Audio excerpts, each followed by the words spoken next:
Stéphane Bidot. Alors Stéphane Bidot, moi je l'adore parce qu'il a créé son entreprise. Depuis combien d'années? Alors pour la précision, c'est pas moi qui l'ai créé, c'est mon papa qui l'a créé en 78 et moi je l'ai reprise en 2006. Mais voilà, tu l'as fait prospérer. Modestement. Ensuite, une entreprise, c'est pas une personne, c'est d'abord une équipe. Et je tiens à saluer plusieurs de mes collaborateurs qui sont dans les parages, notamment Pascal, Marion et Jérôme, qui sont. Ils vont se lever, on va les applaudir parce que les collaborateurs, voilà. un patron qui félicite ses collaborateurs, c'est assez rare. Donc voilà, on les applaudit. Voilà, ils sont là. Très bien. Alors, pour terminer, avant l'entracte, tu es venu nous présenter une innovation quand même incroyable, c'est que maintenant on va pouvoir filmer des situations à risque avec son smartphone et le tout relié à un service de télésurveillance. Alors relié à un service de télésurveillance, relié à un centre de sécurité urbain, le tout sécurisé et le tout en toute fluidité en utilisant les réseaux existants. Alors j'aimerais que Marion vienne par ici, donc voilà, Marion elle a son téléphone. Voilà, bonjour Marion. Bonsoir à tous. Alors tu peux nous expliquer comment ça marche tout ça? Et on va filmer le téléphone. Voilà. Il y a une perte de réseau, mais peu importe. En fait, l'idée, c'est malheureusement, il y a des lieux où on est en contact avec le public quand on travaille, et certaines personnes sont confrontées à des incivilités, à des menaces. Donc l'idée, c'est de protéger. Ça peut être les agents hospitaliers, les contrôleurs de titres de transport ou les policiers. Et puis de prévenir la personne qui est un peu agressive ou très agressive qu'elle va être filmée et d'enclencher un bouton alerte.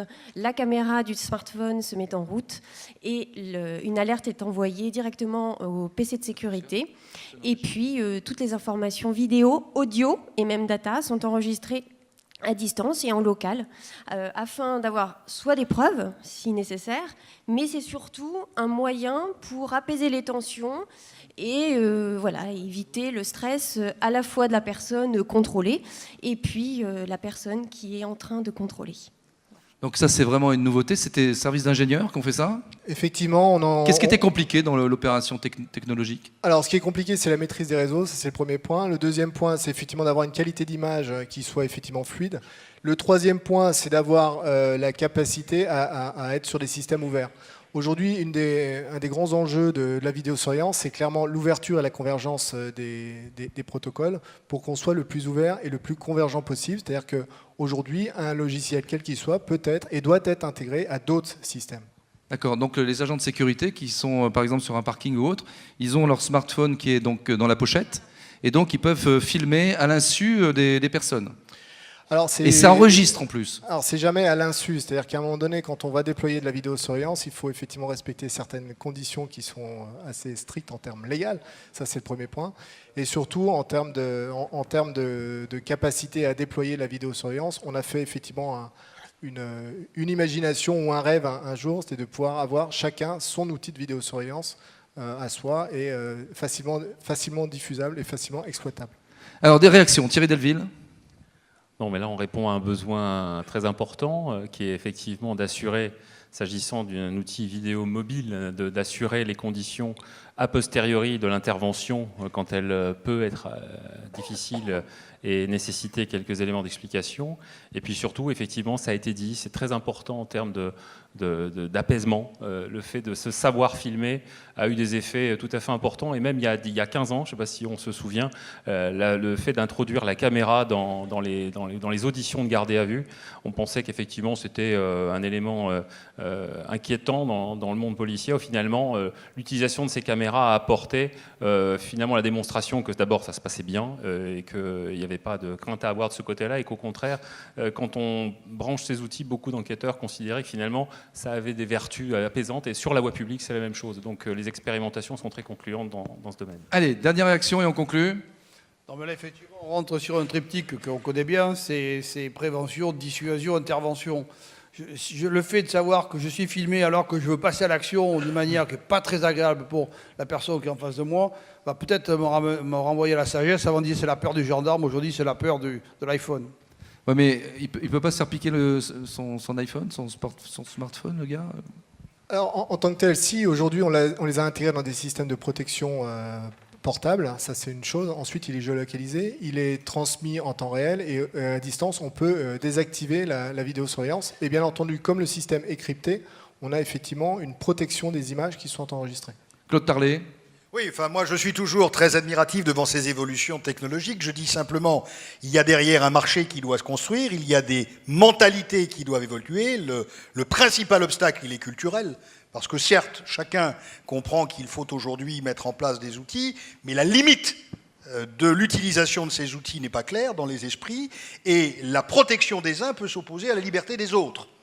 Et il faut encadrer tout cela. Donc c'est un enjeu qui n'est pas aussi simple que ça, c'est un véritable enjeu de société. Et puis, pour apporter un dernier commentaire, j'entends depuis tout à l'heure que nous avons une soif permanente de réseaux de communication, une soif permanente d'information. C'est un phénomène qui touche tous les segments de la société.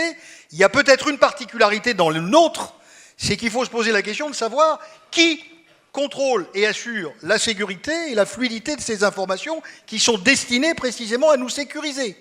Et là, c'est une question qui n'est peut-être pas totalement tranchée. Oui. Thierry Delville. Oui, alors je bois les paroles de Claude Tarlet. Tout le monde est d'accord, il y a un consensus ce soir. Non, mais c'est très, très intéressant pour vous dire, nous organisons demain au sein du ministère un séminaire sur le big data autour de la donnée de sécurité. Et la question de fond, effectivement, est de savoir comment assurer la gouvernance et la gestion de ces données de sécurité. Voilà, c'est vraiment la clé, et je suis particulièrement content que ça vienne d'être souligné. Eh bien, j'aimerais qu'on applaudisse Stéphane Bidot, TEB, formidable. Et bon anniversaire. Médaille d'argent.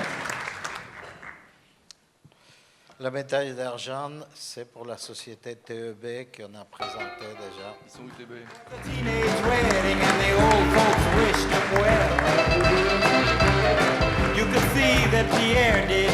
Alors, donc on va pas refaire, mais ça a été apprécié par les jurys.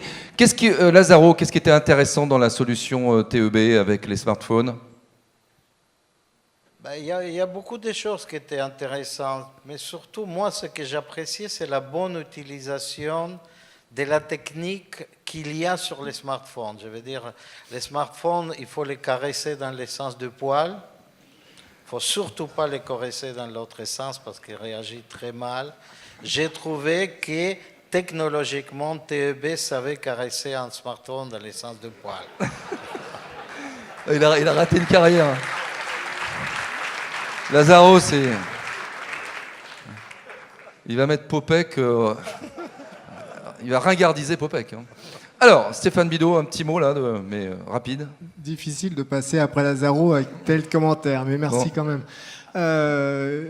On arrive dans un monde numérique où les barrières tombent les unes après les autres entre les différents métiers.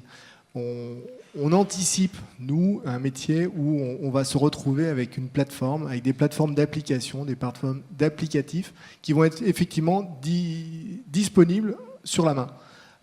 Et effectivement, on va pouvoir avoir effectivement sa vidéoprotection, son système de lecture de plaques, son système d'information télédistant, etc., etc. Donc effectivement, les smartphones sont la plateforme de demain et les barrières tombent les unes derrière les autres. Et ça, c'est vraiment intéressant. Et puis, pour une société qui fait de la technologie et qui s'y intéresse, ça a le mérite, effectivement, d'avoir des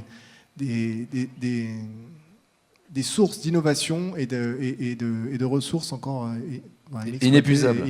Et ça, c'est intéressant. Merci. On applaudit TEB pour cette médaille d'argent.